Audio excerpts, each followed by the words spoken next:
कालाबाजारी में जा रहे 18 चक्के की ट्रक पर लदे चावल को स्थानीय लोगों ने सरौनी पुनर्वास के निकट पकड़कर इसकी सूचना मधेपुर थाना को दिया।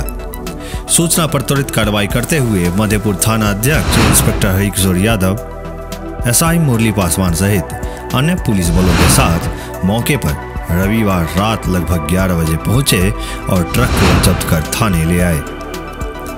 पुलिस ने ट्रक चालक राजस्थान प्रांत के अलवर जिले के रामगढ़ थाना क्षेत्र के मुकुंदवाद गांव निवासी 34 वर्षीय आमीन खां को तत्काल हिरासत में ले लिया।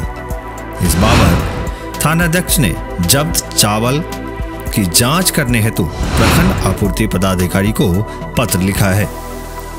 ट्रक चालक ने पुलिस को बताया कि स्थानीय बाजार के व्यवसायी अनिल नायक ने ट्रांसपोर्ट के माध्यम से मधेपुर बुलाया था। चालक ने यह भी बताया कि स्थानीय व्यवसायी शंभू राय तथा श्याम लाल राय के गोदाम से चावल की बोरियां ट्रक पर लादी गई है। इधर प्रखंड आपूर्ति पदाधिकारी धीरेन्द्र कुमार झा ने बताया कि ट्रक पर लदे चावल की जांच टीम द्वारा की जा रही है।